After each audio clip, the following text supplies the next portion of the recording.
Hello, आप सभी कैसे हैं। उम्मीद है कि जो वीडियो मैं आपको दे रहा हूँ, लिंक दे रहा हूँ, उसे आप देख रहे हो, ज़्यादा से ज़्यादा शेयर कर रहे हो और उसके बारे में और लोगों को भी जानकारी दे रहे हो। कल हमने जो वीडियो बनाया था सलूशन में, उस सलूशन के टाइप में आपको मैंने कल बाइनरी सलूशन के बारे में बताया था। सलूशन टॉपिक को शुरू किया था। जैसा कि मैंने आप लोगों से कल बोला भी था कि आप लोगों को ये जो टॉपिक मिलेगा सलूशन की, मैं बिल्कुल शुरू से आपको सारे मटेरियल इसके प्रोवाइड कराऊंगा। चाहे वो बच्चे क्लास 12th यूपी बोर्ड के हों, चाहे वो सीबीएसई बोर्ड के हों, सबके लिए एक बहुत ही कंपलसरी और इम्पॉर्टेंट वीडियो है आज की भी। तो आप लोग बड़े ध्यान से इसे समझेंगे और लोगों तक भी इसे बताएंगे कि इन चीज़ों को वो भी सीख लें और भी जान जाएं जो बोर्ड में इनमें से आज के जो मैंने सामने आपको लिखा हुआ है, इनमें से आगामी बोर्ड परीक्षाओं में और इसके विगत जो परीक्षाएं हुई हैं उनमें भी कुछ क्वेश्चंस यहाँ से पुटअप किया गया है। तो आपको चर्चा किया जाए आज कि टाइप्स ऑफ सॉल्यूशन क्या है। यहाँ हेडिंग पड़ा हुआ है types of solution. So today class types of solution, और in this class we are going to talk about types of solution. यूँ तो सॉल्यूशन के टाइप्स के जो बेस हैं वो कई हैं, लेकिन हमने जो सबसे पहला बेस दिया है वो है on the basis of physical state of solute and solvent. यानी पहला जो सॉल्यूशन का टाइप्स है वो सॉल्यूट और सॉल्वेंट के फिजिकल स्टेट पर आधारित है। तो इसमें मैंने देखो कॉलम में सबसे पहले लिखा हुआ है सॉल्यूट, दूसरे कॉलम में है सॉल्वेंट और तीसरे कॉलम में है एग्जाम्पल। कल मैंने आपको बताया था कि कोई सॉल्यूशन अगर बनता है तो जनरली उस सॉल्यूशन में जो मैक्सिमम क्वांटिटी वाला सब्सटेंस होता है वही हमारा सॉल्वेंट है, और जो लेस अमाउंट वाला सब्सटेंस होता है वो हमारा क्या है, सॉल्यूट है। इसमें आप बड़े ध्यान से देखेंगे, सबसे पहले मैंने दिया है solute is solid and solvent is also solid. It means both of the component of the solution are in the solid state, solute and solvent. So alloys में मैंने एक एग्जाम्पल भी दिया है ब्रास का। आपको सबको पता है कि brass is the example of alloys, and in this there are two transition elements. We cannot say transition element because zinc is not transition but present in the D block.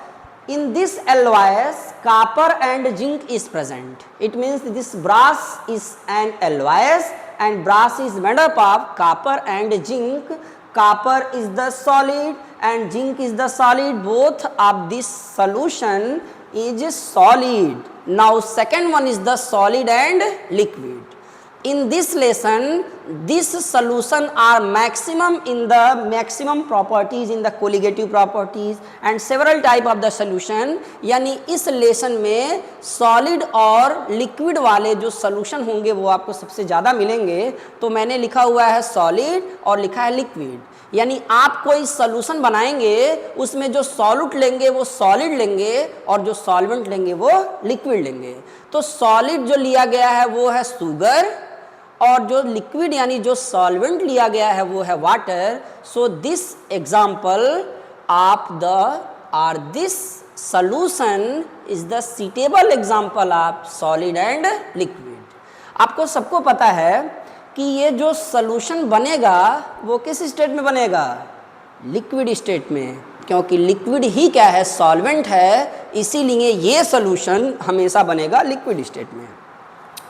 Now third one, solid and gas. It means solute is solid and solvent is gas. So solution of camphor in gas, सबको पता है कि camphor, मैं कपूर की बात कर लूँ, आपने कैम्फर को बहुत सारे पूजा में, मंदिरों में, बहुत सारे जगह पे, आस्था वाली चीज़ों पे आपने इसको यूज भी किया होगा।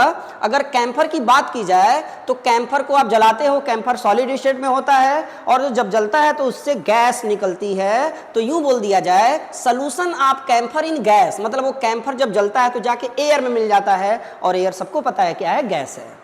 So third is the liquid solid, यानी सॉल्यूट आपका लिक्विड है और सॉल्वेंट आपका क्या है, सॉलिड है। ये अमलगम है, एक अमलगम बनता है मरकरी से और सोडियम से। आपको सबको पता है क्लास 10 से ही मरकरी के बारे में आप पढ़ रहे हो कि हमारा जो मरकरी है वो एक मेटल है जो रूम टेम्परेचर पर लिक्विड स्टेट में होता है, and one of the metal, ये अकेला वो मेटल है जो रूम टेम्परेचर पर लिक्विड स्टेट में होता है। तो जो मरकरी है वो लिक्विड है और जो सोडियम है वो सॉलिड है। लिखा हुआ है amalgam of mercury with sodium, यानी मरकरी सोडियम के साथ है, सोडियम की अमाउंट ज़्यादा होगी तो सोडियम सॉलिड है, सॉल्वेंट हो जाएगा, और मरकरी चूंकि सोडियम के साथ है तो मरकरी लिक्विड है और अमाउंट इसकी सोडियम से कम होगी, इसलिए ये क्या हो जाएगा, लिक्विड हो जाएगा। तो नेक्स्ट जो हमारा सोल्यूशन है वो है लिक्विड लिक्विड। बड़ा ही कॉमन और फेवरेबल सोल्यूशन है ये। आपने कई बार देखा होगा, आप बहुत सारे मिक्सर बना लेते हो या बहुत सारा सोल्यूशन बना लेते हो लिक्विड लिक्विड। लिक्विड लिक्विड में एग्जांपल लिया जाए एथिल अल्कोहल का और वाटर का। एथिल अल्कोहल भी लिक्विड है और हमारा जो वाटर है वो भी क्या है, लिक्विड है। और कल आपको बताया था मैंने कि वाटर और एथिल अल्कोहल में दोनों में कौन सॉल्यूट होगा और कौन सॉल्वेंट होगा, ये डिपेंड करेगा कि किसकी अमाउंट ज़्यादा है और किसकी अमाउंट कम है। इसके बाद नेक्स्ट जो आपका सोल्यूशन है वो है सॉल्यूट आपका लिक्विड है और सॉल्वेंट आपका क्या है, गैस है। तो air in water vapour, air in water vapour, यानी एयर में वाटर वेपर। अगर वाटर वेपर यानी वाटर को आप हीट करते हो तो जो वाटर है वो कैसे स्टेट में रहेगा, लिक्विड, और जब वो हीट होता है तो जाके किस में मिल जाता है, एयर में। तो ये वाला जो आपका मिक्स सोल्यूशन होगा वो लिक्विड और गैस का सोल्यूशन एग्जांपल हो जाएगा। नेक्स्ट है गैस और सॉलिड।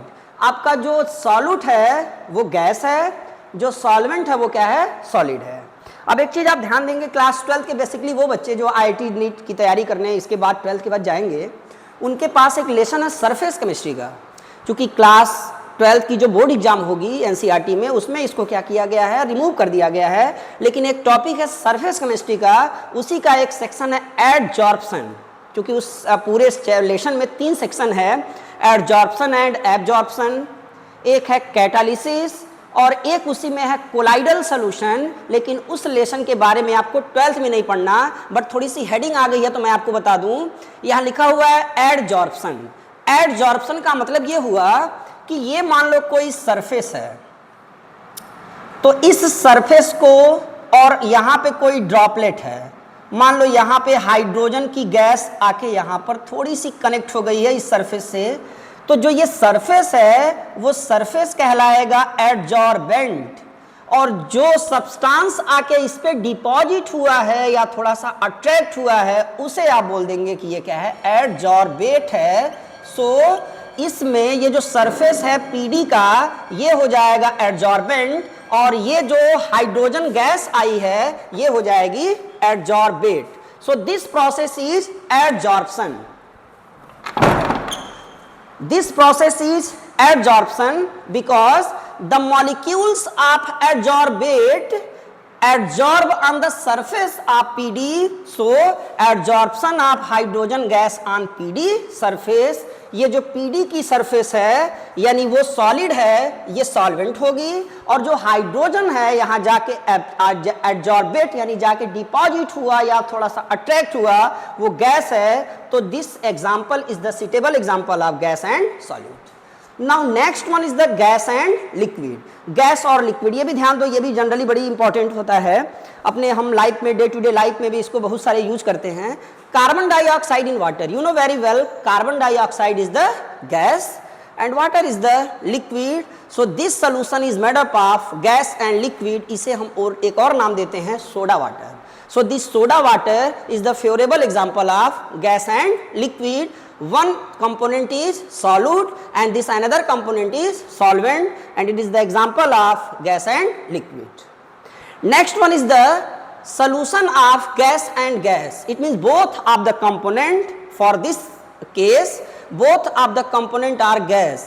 और आपको सबको पता है एयर की, सभी एयर की मैं बात नहीं कर रहा हूं, मैं बोल रहा हूं पॉल्यूटेड एयर को छोड़कर, other than polluted air, all the air is the homogeneous mixture, and this air is also, we can say, it is the solution because air is the mixture of several gases. So air is the suitable example of gas and gas. One gas is solute and another is the solvent. अब यहाँ पे आपको 2-3 चीज बड़ा ध्यान देना है।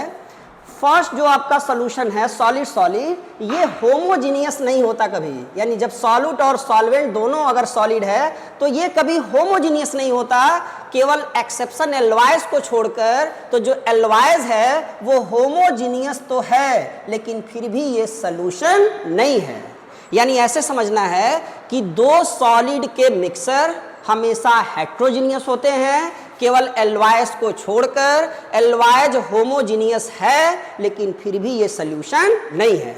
और लास्ट वाला जो आपका सॉल्यूशन है गैस और गैस का, इसमें दोनों जो कंपोनेंट है वो गैस है और गैसों का मिक्सर कभी हेट्रोजीनियस नहीं होता, हमेशा होमोजीनियस होता है। ये बोर्ड में भी एग्जाम में क्वेश्चन पूछ चुका है कि गैसों के mixer homogeneous ki heterogeneous. So in all the cases mixture of gases always homogeneous, cannot form heterogeneous mixture.